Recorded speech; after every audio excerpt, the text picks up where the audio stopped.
And 1.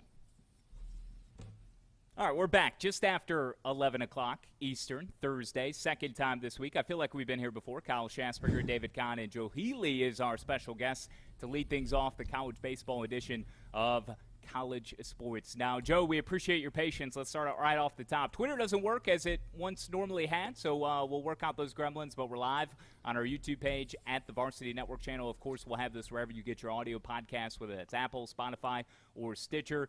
And delighted to have the man who has helped to bring us SEC Extra via D1 Baseball. Terrific coverage all season long. You can follow him at Joe Healy D1. Joe, I hope you're having better luck than me this morning, because between the stream and between getting my car washed and then having a bird unload all over it like Ethan Petrie did, a 99-mile-per-hour Paul Skeens fastball the other night, it has not been my day.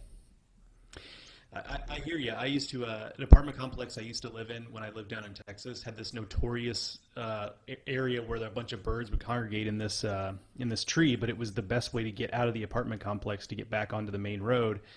But sometimes as you drive by this tree, it would sound like you had taken on gunfire on the top of your car. It's like pop, pop, pop, pop, pop, pop, pop, pop, pop, and you just knew that you had just gotten bombarded, and it was time to go take your car for a wash. But so I hear you on that. Things are okay on my end, though. I also had a car issue this morning. I accidentally backed into my mailbox. Oh, my God. Oh, nice. You would be the one to back into your mailbox. Yeah, I was trying to reverse back towards my house because there was a semi-truck on the other side of the road, so I couldn't use the full lane to turn around. So I was like, oh, let me just reverse in, and I forgot our mailbox juts out a little bit, just a smidge. So I was on the right side of the road, and I just tipped the mailbox, and our mailbox actually has already been knocked off its hinges, and I fully knocked it on the ground. But luckily, we have a bungee cord that we've been using to hold it up anyways, so I just put it back up, reattached the bungee cord, we're good to go.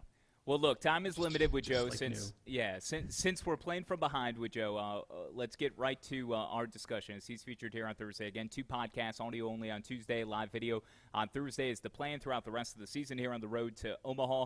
Follow Joe Healy at Joe Healy D1 at D1 SEC Extra as well for additional content on Twitter. And again, D1Baseball.com. Get that subscription. Joe, the Major League Baseball fan base has finally been pulled into the circle, if you will, of what college baseball fans have been experiencing certainly this year, but even last year. And I know the action clock has emphasized even more points this season, but we're already seeing a knee-jerk reaction from Major League Baseball, extending alcohol sales a whole nother inning for some clubs, the Rangers, Twins, Brewers, Diamondbacks. What would the college baseball equivalent be for the fan base being excited with the increased pace of play? Because I don't know if alcohol sales is necessarily politically correct in the college game. Increasingly so, though. I mean, I don't have the actual data on it, but I mean, I see more and more, like, beer sales at college games. I just think it's the kind of deal where for a long time that was a fourth rail you couldn't touch, and now increasingly you see that. So, but yeah, I mean, the pace of play initiatives have been a big thing at the college level as well. I mean, it's kind of amazing how quickly, I think at the pro level and at the college level, it just feels like a different game. And I'm very pro pitch clock stuff, but I have to admit that I've had games this year where it feels like I just sat down at my press box seat and I look up and it's like, holy crap, it's the 6th inning. Like, what are we, like I'm out of breath basically. But it's a good thing because the game was not headed in a good place from a time perspective. And that was true in the pro game, but it was especially true in the college game. You get some of those games in Omaha that were 9-inning games that were taking 4 hours and 5 minutes, and that's just not nobody's there for that, especially on those day games in Omaha where it's 100 degrees in the stands and people are getting roasted out there. So it's been a welcome change, and I don't know of anybody moving the beer sales around necessarily, but it has kind of changed the way that the sport has looked this year. Well, Joe, speaking of games taking a shorter amount of time, that's been one of the biggest storylines across all of college baseball, right, with the action clock. So let's do a little bit of an assessment right now with the action clock, because it's now a normal part of the college game, and it's becoming a normal part of Major League Baseball. What are your thoughts on its implementation so far this year, and are there any tweaks you would make in future seasons? Honestly, no, because I wouldn't make any tweaks because I think it's been really effective. And I'm actually, the first couple of weeks you had some instances where there were some I don't want to say egregious because that kind of pushes blame onto someone, but some situations where players were clearly caught off guard by being, called for taking too long to get into the box or taking too long to deliver a pitch. But less and less I'm seeing that. You still see it here and there, but I do think pitchers have kind of, because it affects the pitchers more than I think it does the hitters. The pitchers have gotten used to dealing with it better. I don't see a rash of those at this stage of the game. We're now 8 weeks into the season. If it has had a negative effect, and where we may need to at least have a conversation about it, is that, now I don't have the data on this, but I've talked to enough people to know that there might be something here. Just talking about the SEC specifically, there are more walks in the SEC this year. And sure, Mississippi State, it's been an epidemic for them, and that's on a whole nother level. But even beyond that, just generally, I've talked to a lot of folks who said, look, the SEC has arm strength for days, but the pitchability seems kind of lacking. And I can't help but wonder if maybe it's less about that. And I think there could be something to that, because let's not forget, the kids who are juniors now were 2020 seniors in high school and lost their high school seasons, most of them anyway. So there might just be a development gap. But I also wonder if there is something to the fact that we have a lot of pitchers who are just rushing right now. So to the extent we need to have a conversation about it, like, that's kind of where I would start is, do we need to add 5 seconds or whatever, just because it will allow the pitchers to at least take one more deep breath on the mound before they deliver. I'm not so sure. Like, I'm good with where we are right now, but if there needs to be a conversation, that's where I would start it. Joe, you wrote a fantastic piece this past weekend following Arkansas's ability to find a way to win and kind of a program-defining series victory in unison each and every weekend, overcoming some of the injuries that they have faced, certainly from a pitching standpoint. And I want to use Arkansas as the team that was left out of an exercise that y'all had performed on the D1 College Baseball podcast most recently this week, where there was an over-under 2.5 that I think Mike Rooney had posed. Of course, Kendall Rogers, Mike Rooney, Aaron Fitt, and yourself, Joe Healy, part of that podcast and coverage at D1Baseball.com. Over-under 2.5 for Tennessee, Florida, South Carolina, and LSU teams getting into Omaha. Why was Arkansas not a part of that equation? Was it just because you were focusing on those 4 teams because they had played each other this past weekend? Because of those 4, I almost feel like Arkansas might have the second best odds if you clump all 5 of them together, because they seem like such a mainstay year after year in getting to the College World Series. Yeah, I mean, it was just because those teams had played each other. But it's a fair point, and the other reason that they probably didn't come up is because we're just dumb. Like, but at this point, I said this in the preseason, that I almost have gotten to a point with Arkansas where I don't care what the personnel is. Like, I really don't. Like, on some level I do, of course, but you could tell me they lose, X and Y from the lineup and A and B from the rotation. Like, I'm going to have a lot of faith they're just going to figure something out. They continue to recruit really well.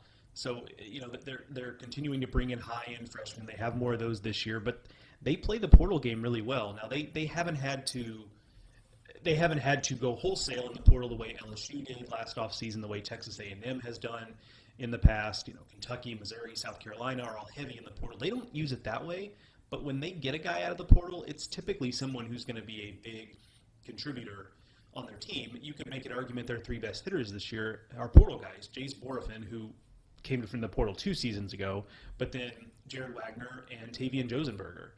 And those guys have been arguably the 3 most impactful bats. And I've heard from some folks that maybe are criticizing the program a little bit that way, of like, well, where are your homegrown guys? And like, okay, I guess I get that, but there's Kendall Diggs, who's a homegrown guy who's hitting the ball really well. Peyton Stovall is a homegrown guy. So, I think there are people kind of looking to maybe nitpick that strategy a little bit, but I see it as just another example of how they understand who they are, they understand what they can offer, and using that to bring in impact guys who can come in and have, whether it's 1 or 2 big years with them, guys out of the portal who can do that. And they always seem on the mound a pitcher or 2 short, and yet, they're always challenging to get to Omaha, and it's why, LSU fans are kind of freaking out now about the pitching injuries they have. And the example I've given is that, look, Arkansas, seems to perpetually be in a situation where they have pitching injuries and you're not exactly sure how they're going to piece it together, and they always find a way. So all is not lost just because you have a couple guys go down. Well, let's transfer now from the SEC to the ACC, Joe, because I think Boston College is someone that you all have certainly touched on at D1. We've touched here on CSN, but there's something that we can continue to talk about because they've been the surprise of the 2023 baseball season. With where the Eagles are right now, winners of all but one weekend series, the fourth best conference record in the ACC, and a top 10 RPI, are you buying or selling the Eagles as a true postseason contender this year? I'm certainly buying them as a contender. They feel bubbly to me, ultimately, because I do think they've played a little bit maybe over their talent early this season and have taken advantage of some teams that weren't quite, haven't been as good as we thought they would be and are taking a while to get ramped up. I mean, they have a series win against Virginia Tech, which has scuffled. Florida State, which, don't look now, their regional streak is in a little bit of trouble at FSU. NC State, which wasn't now relatively hot, but was not before. So I think they've had I don't want to say a favorable schedule, but they feel like they found a nice pocket there where they've caught some teams at the right time. They've built up enough equity now, I think, because belief is a beautiful thing, man. Like that team clearly believes, and they're going to be out-talented a lot of weekends, but they're playing hard. They seem like they've kind of figured out how to win. So I don't think they're going to fall off a cliff to the point where we're not talking about them as a postseason team as we get ready for the ACC tournament. But I do think now that a little more of a book is out on them, no one's going to take them lightly. Whereas, look, it would be fair, given the previous couple of years, for teams to look at a weekend with BC, especially playing BC at home. You kind of look at it as like, okay, we can play our B or C game here and get a series win. Well, not this year. That's a whole different deal. And you talk about interesting portal cases. BC's one of them, man. Like, they don't have the high-end transfers. They're not getting guys from Power 5 schools to go there, but there are a lot of really good D3 programs in the Northeast that have a lot of pretty good players, and they've used that. UConn's another team that does this. They've used that to their advantage to go get a bunch of old, accomplished D3 players who have won a lot of games, and that's paying dividends for them. So that's another smart play by a program that just kind of knows what they are. With Joe Healy from D1 Baseball. Follow him at Joe Healy D1, D1Baseball.com. Kyle Schassburger, David Kahn, College Sports Now. Joe, because we got to you later, I'm going to bypass a couple of questions, like one about the Pac-12 and why were we wrong about such a league. That tends to be fairly interesting because they're cannibalizing each other. And I know you've spoken on record that the Pac-12 is fun for that very reason. And, I'm interested in some of the mid-majors, maybe teams that we aren't paying attention to. But I'm going to stick with the meat and potatoes, again, so we can advance this conversation and make the most of our time together. And I want to talk about the injuries, specifically the pitching injuries that we've seen, especially around the SEC. And the Pac-12 did have one with their staff even, I think, last night here during the midweek as we come live on a Thursday. But the number of injuries that are facing teams, most notably in LSU, we're waiting on official word on Garrett Edwards. Chase Shores is out. South Carolina's Noah Hall, I don't believe is pitching this weekend. Maybe that jury is still out. Carter Holden was scratched due to soreness for Vanderbilt this past weekend. You got Brady Tigert at Arkansas. Missouri is laboring. Ole Miss doesn't have Hunter Elliott. Tennessee and Florida, it's not so much the injuries, but it's the ability to give quality starts, right? To give healthy innings in particular spots in those rotations. And I'm talking about Chase Burns, I'm talking about Jack Caglione, a Game 2 and Game 3 starter, respectively. This is all so fascinating to me, Joe, and really it's the most intriguing part of following the game week to week is how these pitching staffs mature or don't. It's a war of attrition. So what do you make of the pitching scenarios across the country, specifically in the SEC, and how critical might that Game 3 starter be, or Game 2 if you're Tennessee, that third starter and making a run to Omaha? Yeah, it really is. I mean, we can talk about a lot of storylines in the SEC. Lord knows there's enough to talk about. But one of the things that's been most interesting to me that I feel like, not now, I'm getting asked about it a lot now, but even since kind of the early portions of the SEC schedule, I felt like was going under the radar that, these Florida and Tennessee starting rotations that we thought were going to be, just elite of the elite have not necessarily been that. And, Jack Caglione is one thing because he's a second-year player who didn't pitch last year due to injury. And so you kind of know there might be some growing pains there, but Hurston Waldrop has come on a little bit of late, but he hasn't quite been the same guy he was last year at Southern Miss for stretches. And Brandon Sproat has been, up and down like a ride at Cedar Point, basically. I mean, I saw him at his best against Alabama where, he was untouchable, and there were scouts raving about what they'd seen from him because it was so different from the Brandon Sproat we'd seen before, where it's like, it's 99 miles an hour, but it's like a hittable 99 if such a thing exists. And I thought maybe he turned a corner against Alabama, and lo and behold, he's been inconsistent. And then with Tennessee, I mean, Drew Deem's kind of been the silent assassin for them, and he is a huge advantage on Sundays because there are so many teams that, much less having a really good Sunday starter, don't even really have a pitching plan for Sunday. They just kind of go into Sunday and say, well, we'll worry about it when we get there. Tennessee knows what they're doing on Sundays and has a great one. The other two guys have been interesting, though. I'm not as concerned about Dolander. His peripheral numbers are still good. He's not really getting hit a ton. I've watched some of his starts and come away thinking, he didn't pitch terribly. I think there's a little bit of some hit clustering that's given him some bad luck. He's not been as good as he was last year. There's no way around that. But I don't think he's been as bad as maybe the ERA would suggest.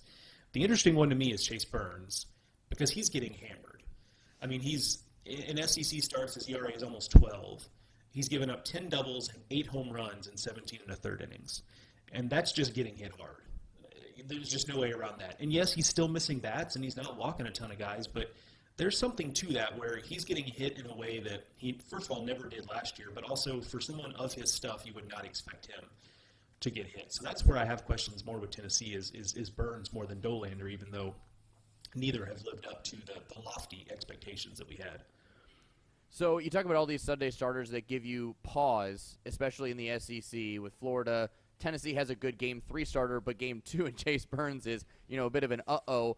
Does that give a team like Wake Forest, who still leads the country in ERA despite playing in the boombox at David F. Couch Ballpark, does that give their rotation a bit more of a leg up because they've got Rhett Lauder, Sean Sullivan, and Josh Hartle, all three, vicious starters on the weekend? Does that give them a leg up on teams like LSU, who's still figuring out their Sunday equation with Thatcher Hurd, or Riley Cooper, or Christian Little, or a Florida or a Tennessee when it comes to the postseason? Absolutely. I mean, that pitching staff is a joke. Like, the idea that they lost Teddy McGraw, and, I don't want to say it hadn't mattered because you can always use extra arms. You guys know that. But, my goodness. And even this weekend, right? So we recorded late last night a podcast, Aaron, Kendall Runes, and I, and I think Aaron made the point that because Wake had to play a doubleheader last weekend, there's a situation where Sullivan might not start this weekend. He's available, but he might not start this weekend. So instead, they might start Seth Keener, and it's that's not even really a drop off because Seth Keener I think has an ERA under 1 right now, as kind of an extended reliever. So you face Wake Forest and you can't catch a break. I mean, things even really haven't necessarily been perfect. They have some arms that maybe haven't quite come online yet that we still kind of expect to. And so I've been really impressed there. I think it does give them a leg up in the postseason. One of the things that's most interesting to me about college baseball is that how you win in the regular season is different from how you win in regionals, and that's different from how you win in super regionals, right? So, depth gets rewarded in regionals more than anything else in the mound. Do you have a guy who can start your 5th game of the weekend who can give you something, right? In super regionals, it's all about who are your dudes, because you need to have two big cards to play in those first 2 games of super regionals to try to close that thing out. And Wake checks all of those boxes, and that's pretty rare. They're usually teams that are set up to do one or the other, but they're the team that can do both. And you guys know this as well as I do, that the most impressive thing about Wake is there just hasn't been any speed bumps. There haven't been any blips. Talent has not necessarily been an issue with this program in recent years, but they just kind of seem flat, or they lose games they shouldn't, or they're just were stretches where they just didn't play well. That hasn't been the case this year. This looks like a different deal, and that's why they're holding steady at number 2 in the country. And I wouldn't be shocked if they end up at some point this season at number 1 if LSU loses a series or two. Yeah, they are the mark of consistency. Certainly, they're one of a few teams across the entire country, at least in the Power 5, maybe overall, that have not lost a weekend series this season. What they're doing here, where we are in Winston-Salem, has this city abuzz for a regional and a potential super regional getting hosted at the Couch just down the road from us. Joe, I do want to ask you about this. You've been teasing it on the D1 Baseball podcast, teasing it on SEC Extra, which, by the way, folks, if you are not listening and reading what Joe Healy and Mark Etheridge are putting out on SEC Extra, you're doing life wrong. Just do it. Like, Joe's asked you repeatedly every week to subscribe. We've asked you every week to subscribe. We have. We have the man right here, one of the part of this two-headed duo that is just doing remarkable work and writing extraordinary pieces on SEC Extra. Subscribe, please. We do. You should as well. There's my pitch for you, Joe. Checks in the mail. Joe. Yeah, for It sure. was nice, yeah. But put an extra 0 on that check next time. I mean, listen, we'll take it. It's the summertime. We don't have as much work coming up right now until we go to Hoover, which is where I'm pivoting to next. You guys, you and Mark, are doing a live Highway to Hoover podcast in Hoover the night before the tournament begins at a brewery in Hoover, Alabama. Shass and I cannot wait to be there for that. By the way, Shass, you didn't hear this because you were working on technical issues. Joe says you and I are on a pass list. Don't have to get tickets. Oh, come on. We don't need to publicize that. Let's keep it quiet, all right? Humble brag. Humble brag. Come on. People are going to come for our throats, okay? We're not going to be on a pass list. We're going to be on a hit list if you give any more details. Come on, bro. Well, instead of those details, Joe, how about you give us some more details on this live Highway to Hoover podcast, because we are just jonesing to be down there for that. Yeah, we're really excited about it. So Brock's Gap Brewing Company is a brewery and tap house that's basically in the parking lot of the Hoover Met. Do yourself a favor if you've not explored it, Google it. It's just a beautiful space. I mean, there's a great outdoor area. So even beyond our show, it's just going to be a great place to hang out between games, after games, before games if your team plays in the afternoon. So we're really excited about that aspect just generally, because even beyond the show, I think we're probably going to spend a decent time just kind of hanging out there as a place to go after games and inevitably to wait out a rain delay or something. But anyway, so the show, Monday, May 22nd, Mark and I are going to do a live episode of Highway to Hoover, and we're hoping to have some special guests. We don't have anything to announce on that front, but we're working in the background trying to get some special guests. But at a bare minimum, it'll be Mark and I previewing the SEC tournament. We're going to have an element where you'll be able to send in questions ahead of time for Mark and I to answer. We are not doing the thing where we just hand the microphone to someone in the crowd, because that seems like a recipe for disaster at a brewery. To just give over control. That's what they say about stand-up comics, right? Never give up the microphone. Imagine if you did that at Rocco's in Omaha, Joe, if you just handed the microphone to somebody and had them ask a question when they're like 85 Jell-O shots deep. That's right, yeah. Yeah, you never give up control of the microphone is like rule number 1 in live audience work. So, so we'll have a ticketing site up. So it is a smaller space. And part of that, if I'm going to be 100% honest with everyone listening, is that because Mark and I have this deep-seated fear that there's going to be 6 people show. Although now that I know you guys are coming, I know we're up to like 10 now. So I think we're a little bit.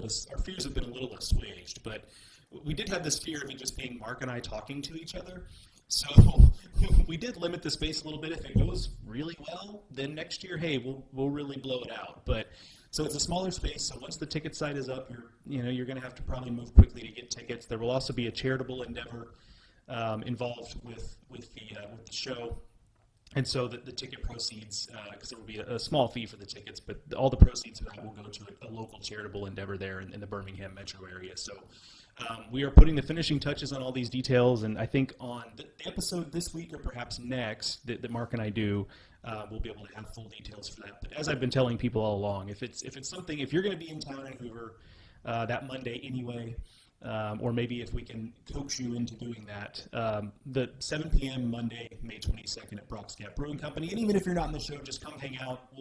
Mark and I will just be hanging out there after the show, and feel free to come say hi and bother us and ask us questions about your team and why we are sleeping on your team and all of that kind of of stuff. So, Yeah, I was going to say the pitches. Come drink with the guys from D1 baseball. Like that's the pitch, right? And this guy. That's right. And Shass. That's mean, right. Yes. Look, you can come meet us. You can come meet Joe Healy. You can meet Mark Etheridge. I'm sure Kendall will be roaming around there as well because he's always well. in Hoover. Here's the thing. We'll be getting to the ballpark hopefully by like 3 or 4. Yeah. And then we get to set up, test our gear, get in the football radio booth down the first base line, and then maybe we have a chance to run to the hotel real quick, freshen up before 7 o'clock. But here's the thing: for people that can't get into the brewery, like you said, this is going to be exclusive. So more details to come. I'll just come out in the parking lot. We could have a roadie out there. We can do a a little tailgate. Yeah. Or I can be a runner and I can run questions in if we don't want to have a microphone. Like I'll just write them down on a piece of paper and I'll. Are you you volunteering us to work at the brewery? Let's go. Hey. I was about to say, like, don't tempt me with a good time. I might give you something to do. Well, as long as I get give me a $25 bar tab. That's all.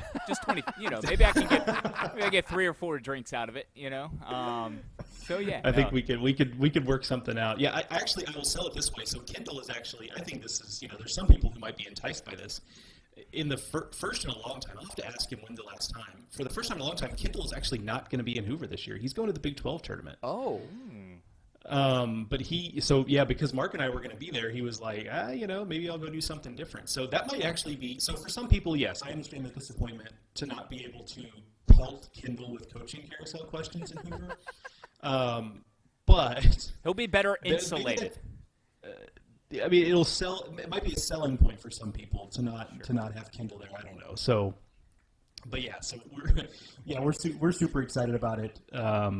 So you come on out if you're going to be in the area, and like I said, more details to come on the specifics of how we get you into the show. And but we appreciate the support because we know, jokes aside, we know that people are going to be interested and are going to buy tickets to get into the show and all that, and we're super thankful because the support we've gotten this year doing SEC Extra has been, frankly overwhelming. We knew there was a market, but I don't think we really anticipated how much of a market there was for this kind of stuff, and so the response we've gotten has been overwhelming and, quite frankly, motivating because we want to make sure we're serving those fans and doing right by them. So we're excited to be able to give a little something back. We'll give you a good time while we're in Hoover.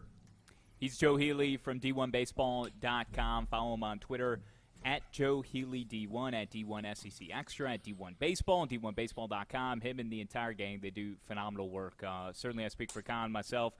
We couldn't do what we do without you and the rest of the company at D1Baseball.com. So we appreciate you very much, man, and thank you for being patient with us, dealing with us here this morning. You'll live forever in our hearts, and we can't wait to meet you in person too later this spring, man. You're gonna make me emotional. Thank you, gentlemen. I'm happy to hang around and we get emotional on this pod, all right? We like to get a little weird, shed a tear, sing from time to time. Shass goes from sharing life advice about how staying single is the key to life's happiness, and then he creates an entire team of superstars called the All Shass Squad. So we go from one side of the spectrum to the other here on CSN, Joe, just like you guys do on D1 Baseball.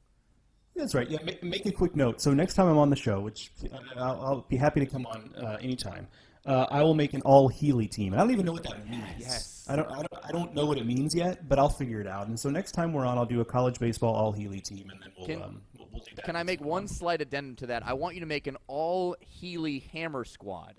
That way you can just come up with your favorite Homer guys, the all Healy Hammers. I think that would be great. Just like you're an ideas guy, David Kahn. I like you. You can give homage to Virginia Tech's hammer, but I'm a big alliteration guy, as Shass will mention. But the all Healy Hammers, I think, is a phenomenal segment. And look, if you want to steal it for D1, go ahead. That's all.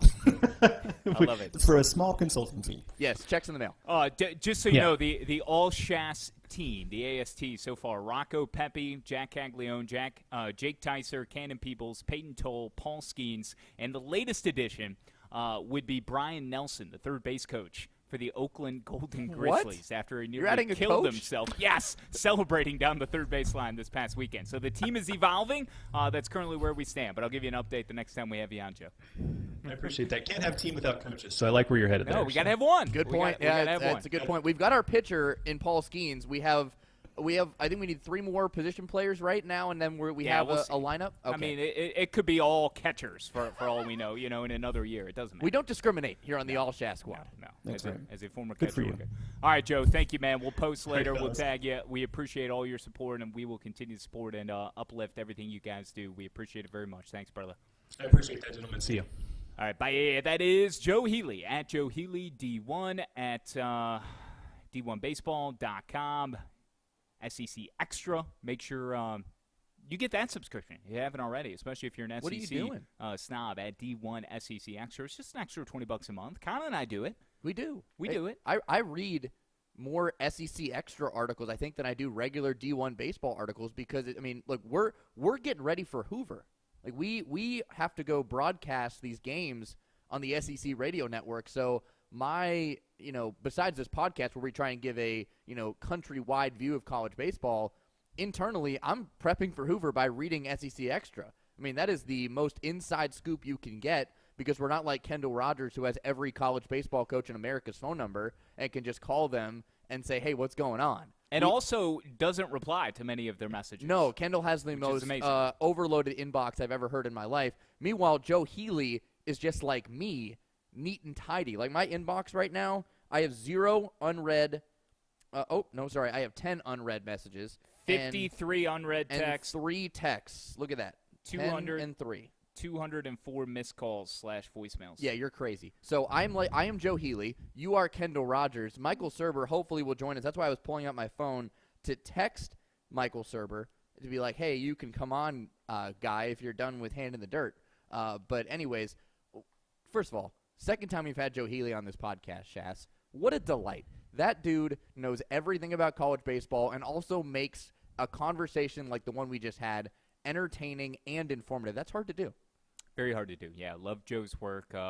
Certainly got a call up to the big leagues and has made the most of his opportunity with D1 Baseball in his first year covering the sport for that publication. The Standard when it comes to getting all of your college baseball news and statistics and features and storylines, and all those guys do a terrific job. So, and I mean what I said. We wouldn't be able to do what we do without D1Baseball.com. So they have spawned or birthed, if you will. We kind of have come from the womb of D1Baseball.com. And I've come out head first. Always. You've come out feet first. Or did I have that backwards? I'm probably more of a feet first guy. No, right? no. You're a head first slide guy. Come on. Are you sure? Yeah, because that's the risky move. Yeah. I'm the safe one. Okay. Feet first for sure. Yeah, you're the guy who does the swivel move around the catcher and just kind of slides his hand across the plate, barely grazes the fingertips, and then you're home free. I'm like, nope, I'm just going feet first, put the cleats up. Hopefully I don't hurt the catcher, and then I miss the plate by like a foot. Michael Surber is on the program, folks. Oh. Serbs, can you hear us? I can hear you guys. Can you hear me? Yes, I sir. can. How was Hand in the Dirt taping? Hand of the Dirt went very well.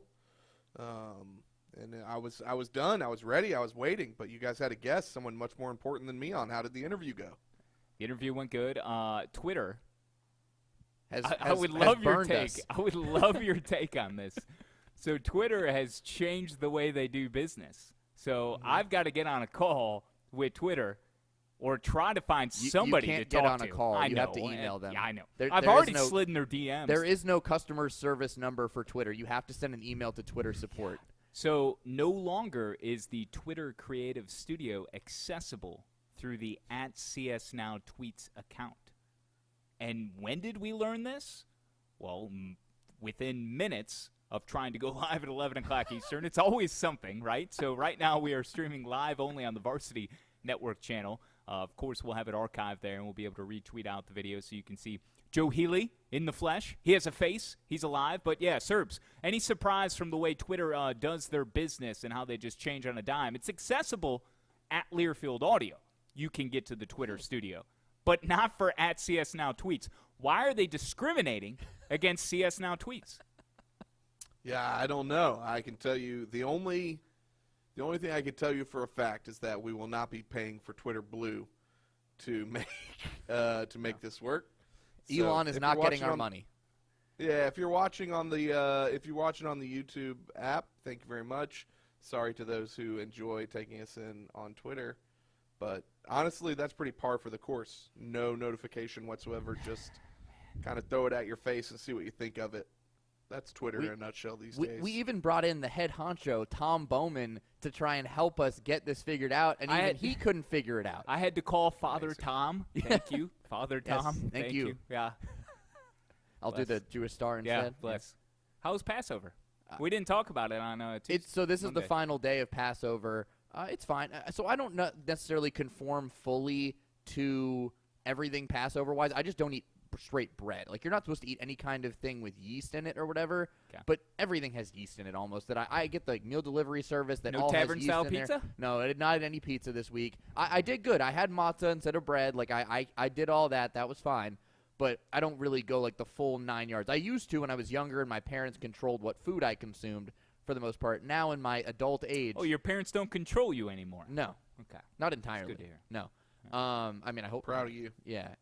And so I just don't eat straight bread, but it's fine. I'm pretty used to it. The hardest, Jewish tradition to do is when you have to fast for 24 hours on Yom Kippur.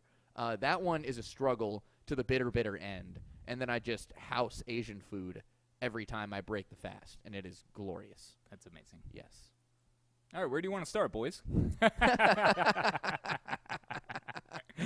Now that we've covered everything with Joe, let's see. Well, Shast, we didn't get to talk to Joe about promotions. Yes, that's where I wanted to pivot. Yes, so let's get into some of these promotions because we've seen quite a few various, unique promotions, I think, that I certainly had either heard of but not heard of in this light.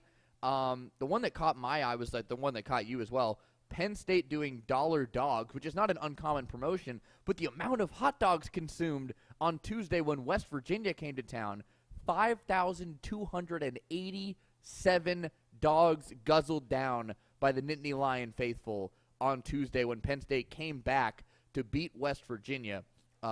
That's incredible. That is nearly a hot dog per person when that stadium is filled to capacity. What's their capacity? 6,000? So their home stadium is 5,406. Oh my gracious! Like, it is just a hair off. Oh my god! And that's assuming everybody bought at least one. And assuming they had sold out. What was the attendance?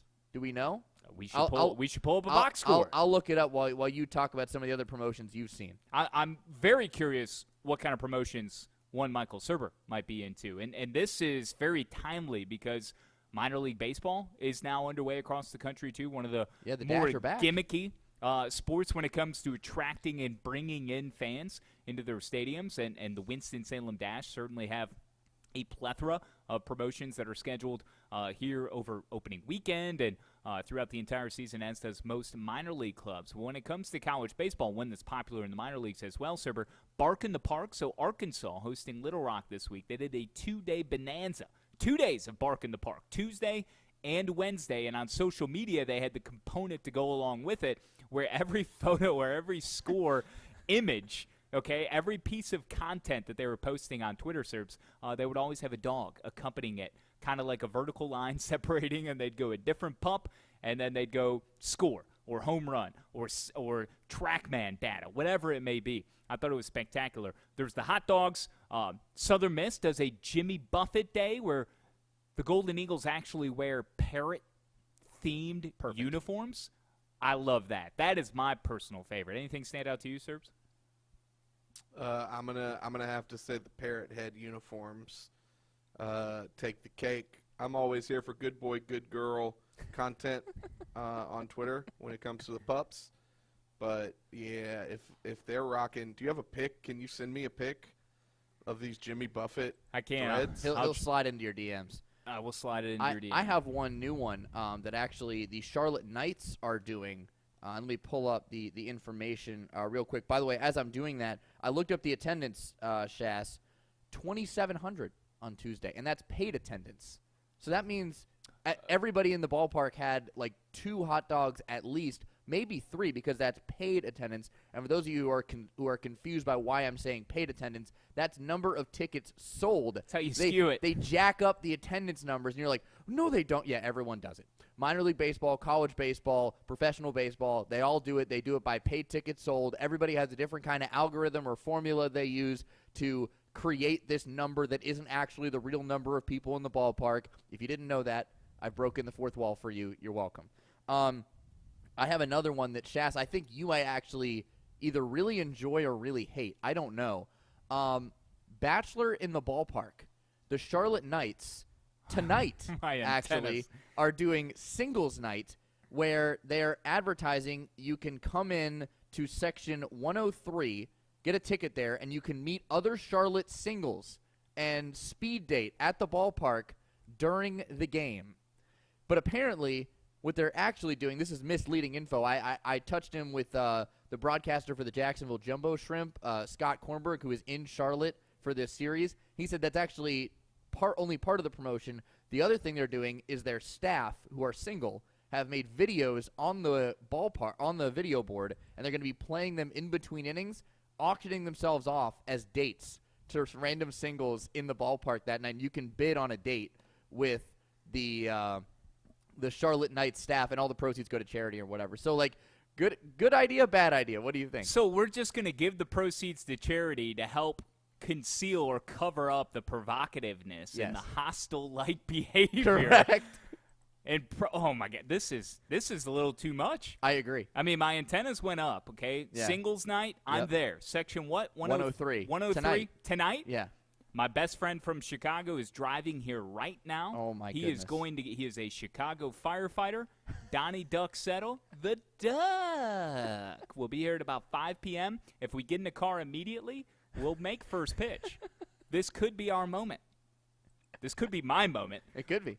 But I will not be attending. But the whole idea of the staff and the facilities Yes. people and the people with the Knights parading themselves around, and you're masking it by donating the bidding war It is- to charity? So it is actually part of their they included it's a part of their tribute to Chicago week, featuring food, music, and trivia that celebrate the great city of Chicago. This is right up your alley, dude. You have to go tonight. Oh, wow. You have to go. I think you have to be there. I think I do. Surber, do you agree Shass needs to be at this game? Yeah, you better go. Okay. All right. By the way, how It's the about first those? day of the rest of your life? It is the first day of the end of my life as well, perhaps. Well, if you meet someone. Yeah, You but gotta stay single, your philosophy is stay single Yeah, for the I rest of your know. life. So Yeah, that's true. treat your life like it's a pinata. You rear back and swing. Serbs, how about the Bulls last night? Erasing a 19-point deficit to eliminate the Raptors and move on. They're going to have the Heat on Friday night. I'll have my Chicago guy down. We should have a watch party. Let's go out somewhere. USA. When is this? USA. Tomorrow night. That's Oh, a victory for I'll be America, too. I'll be in NOLA. How about DeMar DeRozan's child screaming at the top of her lungs every time the Raptors shot a free throw? Toronto shot 50% from the charity stripe. Look it up. Jeez. It's gone viral. It's all over What? social. It's all over all the talking head shows this morning. A little girl sitting behind the basket just screaming and shrieking at the top of her lungs, causing the Raptors to miss free throw after free throw. All right, that's a little too much non-baseball, sports ball talk. All right, so we talk themes. We talk marketing, promotions. We had Joe on. Should we get to the weekend slate? We Lineup should, card? but I do need. We talked about eating hot dogs. Yeah. I just pulled up the huddle momentarily. There was a Jefferson City event that we have to give props Oh, no. to. What did we miss now? They did a donut eating contest and a chubby bunny challenge. Chubby Bunny. Yes, and risque. the winning. How many donuts do you think the winner ate in Jefferson City? What kind of donuts are these? I don't know. It just says donuts. I will tell you, Scott Merriman won the donut eating challenge. Who do you think? How many donuts do you think he ate? 18. More. Holy smokes. God, I had trouble eating 14 pancakes here recently. And you lost. And I lost to somebody who ate what, 18? Yeah, Luke Halliday ate 18. Oh. Should I tell you the number? No. Okay. 26. Ooh, 25. That's Yes. a lot of donuts. And Mike Cornelius won the Chubby Bunny Challenge by shoving 8 peeps into his mouth.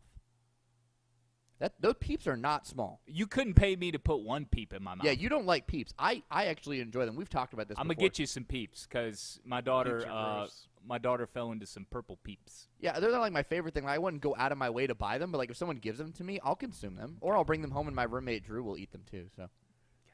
And Luke, but Luke's in Indiana right now. So anyways, I just wanted to bring that up. Let's get to the lineup card. I'm going to reach out to Scott and figure out what kind of donuts these are. So I'm going to do some investigating. Probably just regular glazed. I mean, come on.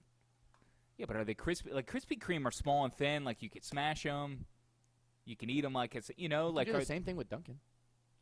Krispy Kreme's better though. Yeah, but they're Krispy Kreme's better. they're Can more we de- settle that? they're more dense. Does everybody agree? Krispy Kreme better than Dunkin'?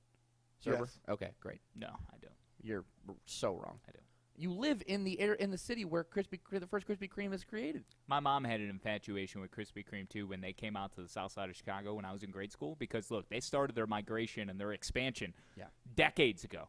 And we would have donut day at school, and my mom would give me the money that would allow me at school to be able to buy a dozen of those Krispy Kremes and bring them home. And they wouldn't last, 2 or 3 days from all of us eating them, probably a couple days only. They lasted a day in your house? I'm surprised. Yeah, I was a fat fag. They might not have. I might be misremembering. I think was they 230 pounds Dude, in they sixth lasted grade. 2 hours in Yeah, your probably. house. Yeah, but I wasn't a fan. I was pissed because they got rid of Dunkin' Donuts because it was more of a variety. You had Long Johns, which were my favorite, a vanilla and a chocolate. You had the pink frosted covered ones with sprinkles. You had all of these different varieties of donuts, whereas Krispy Kreme comes in, takes over the operation, hijacks the entire thing from the kids and says, you're getting one kind of donut, and it is a glazed donut. No, sir. No, thank you. You're not going to tell me what kind of donut I can get a eat. jelly donut at Krispy Kreme and be just fine. Yeah, but when they come to the school, that's their hallmark. That's their calling card. It's only really good.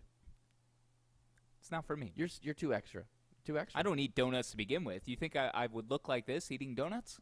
Come on. I mean, I've seen you eat a donut before, so that's just a bold-faced lie. Surber, we've got a liar in our midst. I mean, Shass is just spewing fake truths right now. I don't know what you want to do about it. Serbs, you missed the show on Monday night when Kahn and I recorded late, but there was a lot of heavy eating over the weekend, and it was impacting me in the worst, the worst of ways. Hashtag faucet. I heard what I had to cut off the end, which gave me a good impression of how the show had went before listening to it. And I thought to myself, you know what? We're just going to throw this one up and ask for forgiveness. Oh, goodness. Okay. Lineup card? Kentucky at LSU, as well as, Miami, North Carolina are Tonight, the two yeah. top 25 series that are getting underway on Thursday. So we'll start our lineup card and our viewing options there. Tennessee at Arkansas, Wake Forest at Louisville, Vanderbilt, South Carolina, Boston College against Duke, Southern Cal at Oregon State, West Virginia at Oklahoma State are some of the favorites that you jotted down amongst the weekend slate. What stands out to you the most? Well, there's a couple. One, I want to see how Boston College rebounds. They're back at home this weekend. They're hosting Duke. They just got swept by Louisville, so it's the first time we really see BC face any kind of adversity, right? And how can they, get back up on their feet and continue to swing? Because, as you mentioned, Duke is a very intriguing team that could be a sleeper ACC squad that makes a run, in the postseason should they be one of the projected 9 teams in the ACC by D1 baseball. Obviously, the series of the weekend is going to be LSU hosting Kentucky. Kentucky losing 2 of 3 to Georgia. LSU back at home. Their pitching problems are showing up. Paul Skeens got shelled his last time out against South Carolina. Ty Floyd didn't fare all too well, and LSU had to come back. Who's going to start on Sunday? Will it be Christian Little? Will it be Riley Cooper? Will it be Thatcher Hurd? And then I think Wake Forest going to Louisville. There's been a lot of late hype on Dan McDermott's squad in Louisville because of what they've been able to do, most recently sweeping Boston College.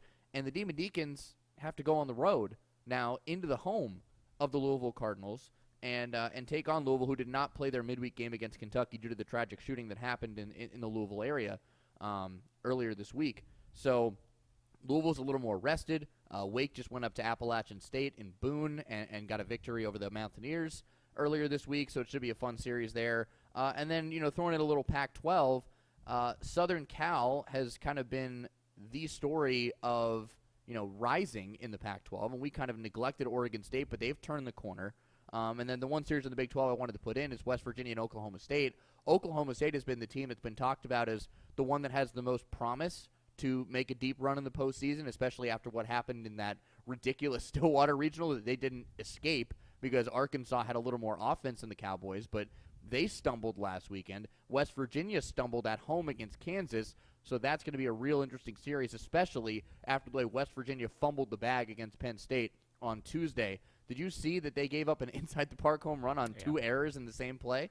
I mean, that series only stood out to me because of the fact that both those teams are going to be angry playing each other, and Oklahoma State's at home at O'Brate Stadium, which is one of the most gorgeous venues in all of college baseball. Little League inside the park home run. Yes. A couple of errors. That's something that I get to witness on a weekly basis Yes, with my daughter's softball team. She actually got a triple with a throwing error most recently. Her team overcame an 8-run deficit in the 4th inning, down 12-4 to tie the game. Ultimately, they got walked off in the 5th inning, but it's okay. The girls learned valuable lessons. They were engaged. They were energized. They were cheering on each other, just seeing the pure joy, not really knowing what they were cheering for either. You know, it's part of the chaos of youngsters learning the game. And, man, I told you this before. When they run the bases, all hell breaks loose. It's pandemonium when that ball gets thrown away. It's not a straight line to first base. It's just man. But you got all the coaches screaming. You got all the parents screaming, flashing up gang signs. Like, they're all losing them. They don't know what to do because why are we screaming? Like, just well, let because them they're do telling thing. their kids to go, but then the coaches are yelling too, and it's parents often, okay, for the first time, not knowing how to be quiet because they're used to telling their kids what to do and not trusting the coaches in those situations, so they're being exposed to things that they haven't experienced before if they're first-time parents with their children. Like all of this, and they don't know how to act in the stands, and the worst part is they're building terrible habits that are going to stay with them through their children's entire upbringing, and you're going to have these helicopter parents that are just so cutthroat when it comes to their kids and their playing time and dealing with coaches and all of that. That's what I'm saying, and it's the fact that young kids don't respond well to screaming. No. They just don't. Like, there are constructive ways to help them and show them how to, play this game and execute this game when you get a hit, and that's something that I think should be more encouraged in the this current avenue that we have of youngsters getting more involved in the game. And your daughter, so getting her first experience with a great game of softball, I think there should be a different approach to the coaching style. And yes, parents, back off. This is not your time.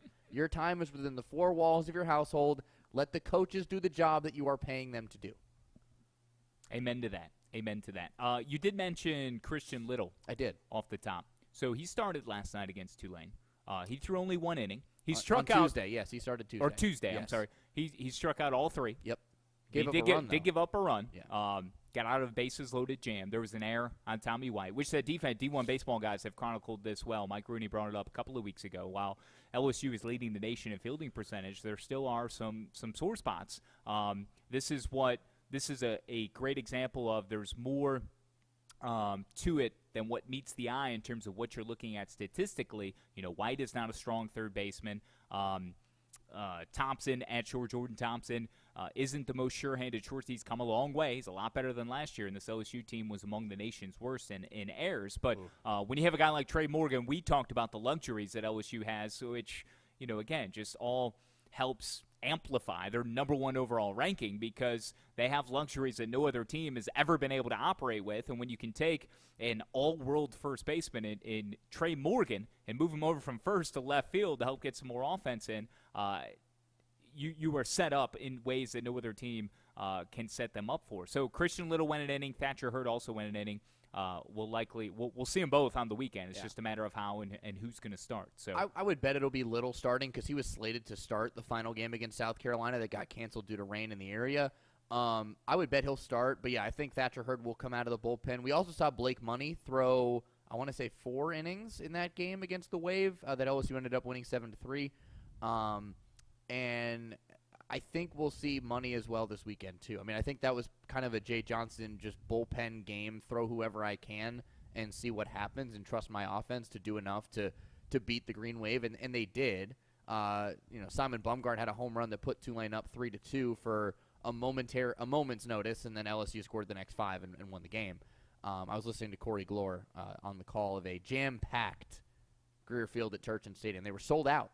They had to move Tulane's beat reporter, Gary Smith, into the radio booth with Corey Glore because they had so much media come in from Baton Rouge and New Orleans to cover this game, and Tulane does not have a huge press box. So they have 1 row for media seating. And when LSU comes to town, look out. It was packed. But Gary, been a beat reporter for years, was very, amicable, sat right next to Corey. He does that during basketball anyways. He did what he needed to do. So, hat tip to Gary, and always enjoy listening to my man Corey Glore on the radio call for Tulane. surefire lock of the weekend, live golfer. Almost. Brooks Koepka. Brooks Koepka and Phil Mickelson. They both tied for second. Did Oh, they yeah. not? Officially. But they didn't win. That was my surefire lock, Serbs. A live golfer would win the Masters. I was that close. You got rommed. Wrong. I was that close. Serbs, who did you pick? I didn't get a chance to listen to the Masters pool. Who did you pick? I think my pick would have been terrible. I would have picked Rory McIlroy. Okay. But I didn't get him on my team. The dude that was egregious that I had on my team was Justin Thomas. Same here. That was my pick to win. He missed the cut. He missed the cut. I also had Tony Finau on my team, who played meh. Tom Kim on my team, who played okay, pretty good. And then Justin Rose, who played pretty good as well. I had a consistent showing amongst my team, but the Justin Thomas exit was pretty bad. I on my team that I drafted in a different Masters pool that I was a part of, I had 3 guys either pull out or miss the cut. Justin Thomas missed the cut. I had Tiger Woods and Willie Z, who both had to pull out due to injury. It was an unfortunate Masters year for me. I'll say this: the live dudes performed very well. They did. Right? Yeah. They did much better than probably I expected because they haven't been playing against consistent competition the way some of the tour guys have. But they played really well. But what it did remind me of is that all these dudes in live are kind of bridesmaids now. The brides still exist within the PGA Tour. All these dudes that are on live, I feel like their primes they're either at the end of them or they're behind them, with the exception of Brooks Koepka. I see like Bryson DeChambeau falling off terribly since he's joined live. Sergio Garcia, a non-factor this weekend at Augusta. Fat Pat Reed, he's always going to play well at Augusta, but I also see him as being a bit of a one-trick pony. Phil, always going to play good at Augusta, but I have a feeling U.S. Open PGA this year, even the Open Championship, not going to be there on the final day. But Augusta's a course that suits him. But aside from Brooks, I think most of these other guys, they're going to be there on the leaderboard, but I don't see them as winners of anything other than maybe Pat Reed at Augusta. He'll be in contention. Bubba might be in contention at Augusta some.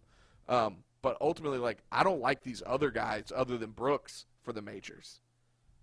And I also wonder if it's the best decision for Brooks Koepka to be over there right now. Because I just feel like he might be the best golfer in the world. And I don't think he's going to get tested to the extent that he should be. I would love to see him play 72 rounds instead of 54, but that's just me. Yeah, we're not seeing him reach his full potential. It's kind of a disservice to his game and what he's capable of doing. We certainly have seen him win majors, right? And he wilted on Sunday, yet was able to rebound and kind of round still into form at the turn with a couple of birdies. I think it was even an eagle that he had down the stretch on Sunday. But Jon Rahm wasn't giving that away. It was he was locked in. He Yeah, had a clean I card. think at these majors, the 72-hole factor, I think, is going to come up more than once. And it's not necessarily that these dudes on live aren't capable. Obviously they are. They were paid exorbitant amounts of money because they are some of the best golfers in the world, or in the case of maybe Brooks, the best golfer in the world. But ultimately, this is going to hamper them as it goes along. The less and less accustomed they become to playing 72 holes when they have to do it at the hardest courses in golf. Not to say they're playing easy courses in live. They aren't. But ultimately, the majors, specifically the U.S. Open and the Masters, are consistently at the toughest place to play in the world. And when you add, you got to do it in an extra day than you've gotten used to, I just wonder if this is a trend we're going to see where guys are there, but then they kind of fade. Conversely, though, Phil was much better on the fourth day. Patrick Reed was much better on the fourth day. So, I mean, maybe I'm talking out of my you-know-what a little bit there, but I do think 72 holes in the majors is not an advantage to the PGA guys right now. But there's some dudes like Brooks who are probably going to be able to overcome it. Like, I don't see Brooks not winning another major. He's going to do it. He probably is. But speaking of guys who are fading, Kyle Schassburger, you have your lock of the week because you haven't hit one in forever. Dude, 52 holes, I couldn't even, or 54, I couldn't even get through 18 when we were all out there, a week ago. You were tired, man. Woo! You were struggling, man. You were struggling. We got to get you back out there. Man, Yeah. I need to get some reps. I'm also holding the sign up in this position for as long as I have. Give us So your yes, lock, here is boy. my lock. Ole Miss and Mississippi State. Remember when we highlighted this in the we might have highlighted this in January or December. Yeah. I think it might have been our December pod because With Joe Healy. Yes, Mississippi State is having their spring football game. They're looking to break in attendance. That's They right. had all these thoughts. Hey, we're going to pack out the dude. Reigning national champion against the national champ from 2 years ago. I'm sure all the Mississippi State people view themselves as the reigning champ, of course. Oxford doesn't exist to them. These two teams are what combined in the SEC? I don't even have Not up good. is it I'll pull five? it up. Well, so Mississippi State came off a series win I'll pull over it up. Alabama this past weekend. Ole Miss dropped 2. Yeah, Mississippi State's better than Ole Miss right now. So they are a combined 5-19. 5-19. Terrific. Mississippi State at 19-14. Ole Miss at 19-13. I'm going with the Dogs at home. Near record crowd. It won't be a record crowd at the Dude because these two teams are atrocious. But again, the state rivalry, the Magnolia State, the past 2 national champions. If there is ever a series that either team is going to get up for, it's going to be this weekend. And I think there will be some epic baseball relative to the way these two teams are playing this year that will be played. It will be a war, but I like Mississippi State winning a second consecutive series, knocking off Alabama in 2 out of 3 last weekend and taking 2 out of 3 from the Rebels. I like Mississippi State's stock just a tad better. All right, than Ole so Miss right now. listen, you baseball bettors out there, you true degenerates, if you are a betting baseball man, bet on Ole Miss because we are Fade me. fading Kyle Schass just like we fade the lock doctor Trip Hurd here on CSN. A couple more things I want to touch on, and then we'll get out of here. Florida Gulf Coast, Brian Ellis, the 500 ultimate wins. leadoff man. Oh, I thought you were going to talk about their coach. No. Oh, sorry, that's FAU. My bad. Brian Ellis. Yes. Yeah, and Scott Berry got 500 with Southern Miss. Sorry. He has reached base in 102 consecutive games. What? Breaking a record that was set by Mark Payton of Texas from 2013 to 2014. He drew a walk on Tuesday, 3.5. Let's see. I'm looking at the piece from Walter Vila that was posted at d1baseball.com. I saw it initially on social. But Ellis, 102 consecutive games. I mean, That's that is an nuts. outrageous – it's not an Ironman streak, but it's just as impressive. Going Cal Ripken. Yeah. That is incredible. So I did want to give a hat tip. I know collectively we would all agree there for Brian Ellis. And then since we're going to 2 pods a week, and we've got dudes, we got hat tips, we got things that we want to hand out early in the week in terms of hardware, I thought of something new. And this spawned from something, and maybe each of you can weigh in from a personal and social standpoint. Oh, boy. PDA, public displays of affection. Oh, God. Now, as probably no You're surprise, down on that. I am double barrel, double thumb, double toes, everything in the world down on such a thing, okay? I don't need to parade you around and make other people uncomfortable. And that goes for, God, the gym is the worst. Holding hands and kissing at the gym, what are we doing? No, I don't need You're to see there that. to do a job, and that is to work on your body, which is a temple. Do not work on your significant other, okay? She can be there for moral support. She can work on herself. But this isn't for you two to showcase your abilities as lovers with one on top or next to another too top? closely. Well, depending on the spot, all right? You Oh, feel me? God. Okay, sure. So there's PDA, but now there's a new thing. And I don't know if this has reached mainstream criticism, Yeah. but Surber, SDA is what I'm calling it. Social displays of affection. People on social media that are just nauseating up the everything, up the ang. I mean, it is incredible. I've got one person in particular I'm thinking of that feels it is his duty to post 5, 6, 7, maybe 10 photos every day of him and his love for his girlfriend, Could be a fiance, could be a wife, could be a whomever. I might know who you're talking about. Yeah. Yeah. I'm We'll say it off the air. I'm speaking generally here. But on social media in general, these SDA, these nonstop, baby, I love you, or, I can't, which is fine, okay, in small doses.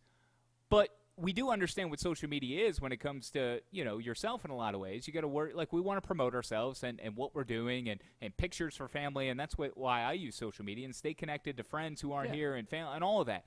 But when, like, you're constantly, it's like posting photos of what you're eating, or where you're shopping, or what you're doing. Like, you feel this need to just constantly broadcast every single move of your life.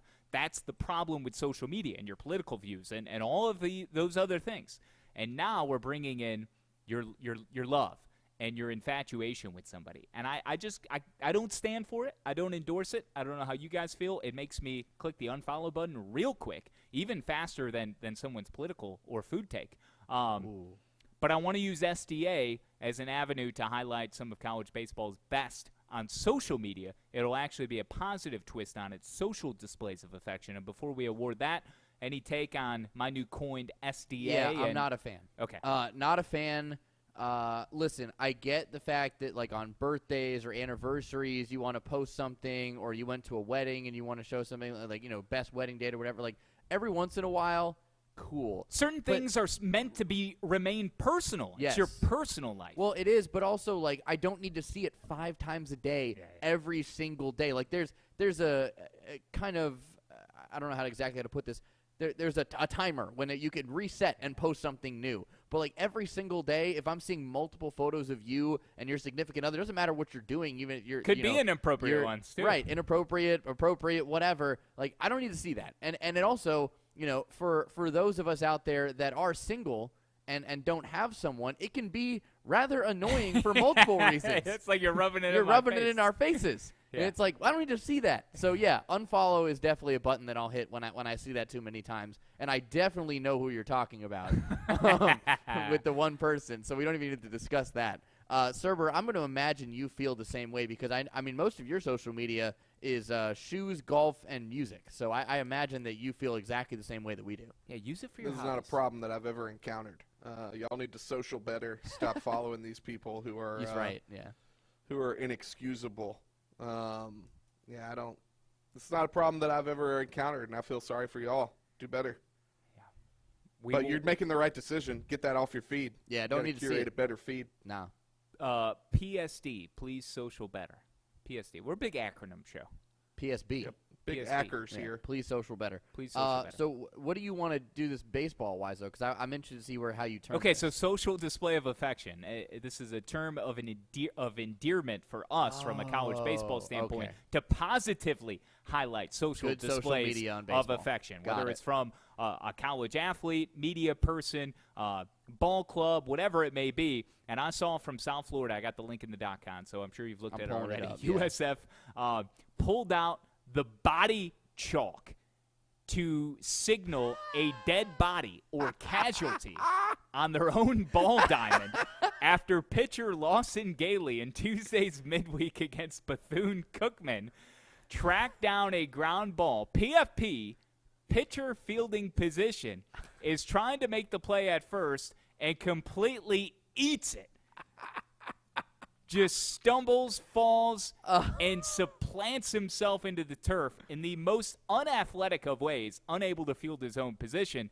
And the team and his teammates had so much fun with it that they took out the chalk that they used for the baselines and actually made a silhouette of his body just inside of first base following Tuesday's I'm game pulling against this up. Bethune-Cookman. So This is the chalk. yeah, go ahead and retweet that out. Get at David Kahn at SportsCon4 or at CS Now Trying to tweets see if at they Kyle can see Schass. it. We'll put it out there. But There we I go. thought that was terrific. So round of applause for USF, Twitter, and Lawson Gailey, who did get the win against Bethune-Cookman earlier this week. So that's our SDA, our social display of affection that we do want to underline, circle, and highlight. I love it.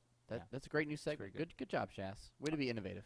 Thank you very much, Michael Surber. Any parting shots before we disperse and enjoy our weekends? Roll Tide. Roll Tide, roll. He's David Kahn at SportsCon4. Anything you'd like to share? I'm off to NOLA this weekend for a wedding. Let's Oh, go. you're gone? Yes. Is this a wedding that came out of nowhere again? I don't remember you talking about I this mentioned one. this one. This Oh, is the okay. one that my old college roommate invited me to like 2 months before. Gotcha. And said he forgot. But that's this weekend, so I'll be When in do you NOLA, head out of town? tomorrow afternoon. Okay, well, tonight, get with me, and we'll break bread. All right. Lowe's. 6 o'clock. Right. Yes. Okay. I'll see you there. I'll let you know. All right, I'm Kyle Schassburger, Bye. at Kyle Schass, at SportsCon, at L_Sabrino. Our thanks to Joe Healy, at Joe Healy, D1. Bye.